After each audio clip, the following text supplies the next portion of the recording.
రైతు డిక్లరేషన్లో 0.5% కూడా ఇంప్లిమెంట్ చేయలేవాళ్ళు. ఆ భయంతోనే వెళ్ళిపోయినటువంటి పరిస్థితి. ఇవాళ భయం ఎందుకు? ట్విట్టర్లో ఎవరైనా ఒక కమెంట్ పెడితే భయం ముఖ్యమంత్రి గారికి, తెల్లారికల్లా అరెస్ట్ వస్తుంది ఇంటికి. ఫేస్బుక్లో ఎవరైనా ఒక వీడియో పెడితే భయం ముఖ్యమంత్రి గారికి, తెల్లారికల్లా పోలీసు వాళ్ళు వస్తారు.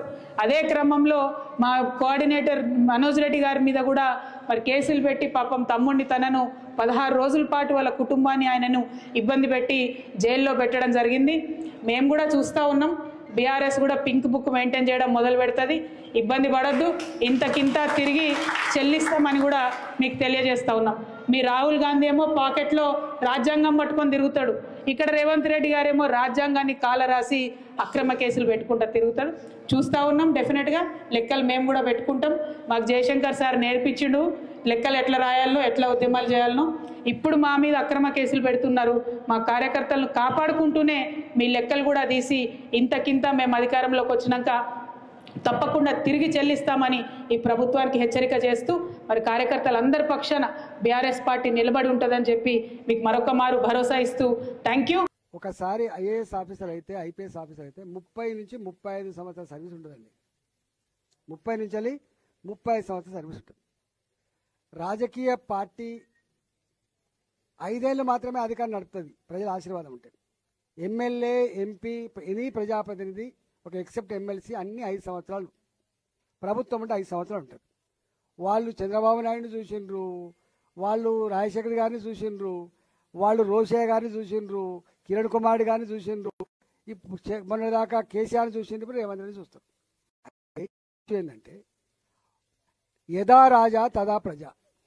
నువ్వు చక్కగా ఉంటే, నువ్వు పనివంతునివైతే, నువ్వు శుద్ధపూసలాగా ఉంటే వాళ్ళు కూడా పనిమంతుల్లాగా పనిచేస్తారు, శుద్ధపూసలాగా ఉంటారు. కానీ నువ్వు మాత్రం శుద్ధపూసలాగా లేకుండా అంటే ఒక ఐఏఎస్ ఆఫీసర్ ఒక లేకపోతే ప్రభుత్వంలో ఉన్న పెద్ద చెప్తే నో ఇది నిబంధనలకు విరుద్ధంగా ఉంది, నేను చేయలేను అని ఒక కలెక్టర్ చెప్పిండు.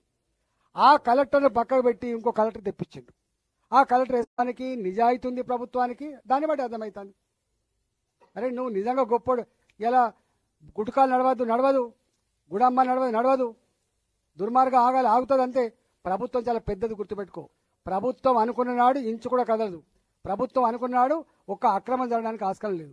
మొన్న నేను పోయిన ఒక అటాక్ అయింది, చూసింది మీరు.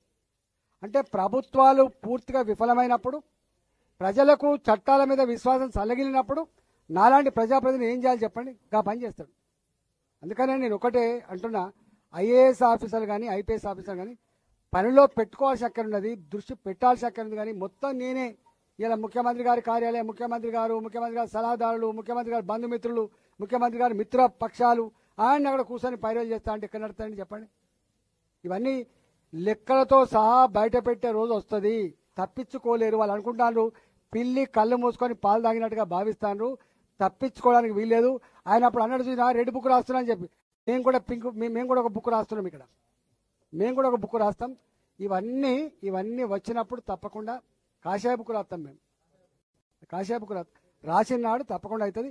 మళ్ళీ చెప్తున్నా, ఐఏఎస్ ఆఫీసర్ కానీ ఐపీఎస్ ఆఫీసర్ కానీ చట్ట ప్రకారంగా నడుచుకోండి తప్ప ఇవాళ వాళ్ళ బాసుల ఆదేశాలకు లోబడి పనిచేస్తే గతంలో శ్రీలక్ష్మి ఎట్ట జైలు పాలైంది, ఇవాళ అనేక మంది ఐపీఎస్ ఆఫీసర్ ఎట్లా జైలు పాలవుతున్నారు, రేపు అనేక మంది విదేశాలు ఎట్లా దాక్కుంటున్నారు, మీకు కూడా గతి పట్టకుండా చూసుకోమని చెప్పి నేను విజ్ఞప్తి చేస్తున్నా. ఐఏఎస్ ఐపీఎస్లకు ఉండే గౌరవం వేరు. మీరు ఎంతో మేధో సంపన్నులు, ఎంతో కష్టపడి ఆ స్థాయికి వచ్చిండ్రు, ఎందుకు దాని గౌరవాన్ని తగ్గిస్తారని నేను కూడా అంటున్నా. ఇక్కడ కలెక్టర్ ఒక ఇటువంటి సన్నాసులను ఇలా తీసుకొచ్చి కక్షపూరితంగా రాజకీయం చేసే ప్రయత్నం చేస్తా ఉన్నారు. ఏం పర్వాలేదు, ఏం ఫరకూడదు. టీఆర్ఎస్ ఎంట్రుక కూడా ఎవడు పీకలేడు అనే మాట కూడా చేస్తాం. మనం కూడా చూద్దాం ఎన్ని రోజులు చేస్తారు ఈ డ్రామా, ఎన్ని రోజులు కలెక్టర్లు, ఎన్ని రోజులు అధికారులు, ఎన్ని రోజులు పోలీసు వాళ్ళు, వీళ్ళ నాటకాలు మనం కూడా చూద్దాం. మంచిగా రాసి పెట్టుకోండి. నేను చెప్తున్నా, నేను అంత మంచోని నేను కాదు. నేను పక్కా చెప్తున్నా, ఇవాళ ఎవరెవరైతే బాగా అతి చేస్తుండ్రో, ఎవరెవరైతే కాంగ్రెస్ కార్యకర్తల్లాగా ఓవర్ యాక్షన్ చేస్తుండ్రో వాళ్ళకి నేను చెప్తున్నా, దీనికి వడ్డీతో సహా ఇచ్చే బాధ్యత నాది, నేనే తీసుకుంటా. ఈటెల రాజేందర్ గారు ఈ రోజు అధికారులు, ఐఏఎస్ ఐపీఎస్ అధికారులని వాళ్ళ పని వాళ్ళు చేయమని చెప్పి సీఎం గారు ఆదేశిస్తే దాన్ని కూడా తప్పుపడుతుందంటే మీ యొక్క చిట్టాలు బయటపడుతున్నారన్నా, మీ అక్రమాలు బయటపెడుతున్నారన్న ఒక భయంతో ఈరోజు అధికారుల పైన మీరు మాట్లాడుతున్నారంటే, మీరు ఒక ఎంపీగా మంత్రిగా అనుభవం ఉన్న మీరు ఇటువంటి మాటలు మాట్లాడడం అనేది సరికాదు. దానితో పాటు ఈరోజు బీఆర్ఎస్ పార్టీ తోటి లోపాయిక ఒప్పందాలు చేసుకుని కల్వకుంట్ల తారక రామారావు గారితో హరీష్ రావు గారితో ఒప్పందాలు చేసుకుంది మీరు. రేపొద్దున ఉద్దేశపూర్వకంగా బీజేపీ బీఆర్ఎస్ పార్టీ, బీజేపీ రిస్తదార్ సమితి, బీజేపీ భారతీయ జనతా పార్టీ ఇద్దరు ఒకటే, మాట్లాడే మాటలు కూడా ఒకటే రకంగా ఉన్నాయి. బీఆర్ఎస్ పార్టీ నాయకురాలు కల్వకుంట్ల కవిత ఏమో పింక్ బుక్ అని చెప్పి మాట్లాడితే మీరేమో బయటకు వచ్చి కాషాయ బుక్ లో లెక్కలు రాస్తామని చెప్పి మాట్లాడుతున్నారు. మాట్లాడుతున్న సందర్భాల్లో మధ్యలో పింక్ బుక్ అని మాట్లాడినారు. అంటే ఇద్దరు లోపాయిక ఒప్పందాలు ఉన్నాయి కాబట్టి ఏ బుక్ లో లెక్కలు రాస్తారో మీకే అర్థమైతలేదు. లెక్కలు రాసేది ఉంటే మీ భూ అక్రమాలు, మీరు చేసిన అవినీతి దందాలు, వాళ్ళు చేసిన లిక్కర్ స్కామ్లు, మీరు దోచుకున్న ఏదైతే భూమిలో ఉంచి లెక్కలు రాలి, ఇవన్నీ లెక్కలు బయటకు వస్తాయి. ఇప్పటికన్నా ఈటల రాజేందర్ గారు ఒళ్ళు దగ్గర పెట్టుకుని మాట్లాడాలి. నోటికి ఏది పడుతుంది మాట్లాడితే ఇష్టం వచ్చినట్టు మాట్లాడే ఒక అర్హత మీకు లేదు. నిజంగా మీకు చిత్తశుద్ధి ఉంటే ఈ గ్రాడ్యుయేట్ ఎలక్షన్స్ లో మీరు ఇస్తాన్న ఏదైతే సంవత్సరానికి 2 కోట్ల ఉద్యోగాలు, 10 సంవత్సరాల్లో 20 కోట్ల ఉద్యోగాలు, దాని లెక్కలు చెప్పురి. దానితో పాటు తెలంగాణకి రావాల్సిన వాటాని, హక్కుల్ని తీసుకొని వచ్చి తెలంగాణ రాష్ట్ర అభివృద్ధి కోసం మీరు చేసిన కృషి ఏంది, భారతీయ జనతా పార్టీ మీ యోగదానము, మీరు బాధ్యతతోటి ఏ రకంగా వ్యవహరించారో దానిపైన సమాధానాలు చెప్పి ఈ గ్రాడ్యుయేట్ ఎలక్షన్స్ లో ఓట్లు అడగాలని చెప్పి ఈటల రాజేందర్ గారిని హెచ్చరిస్తున్నా.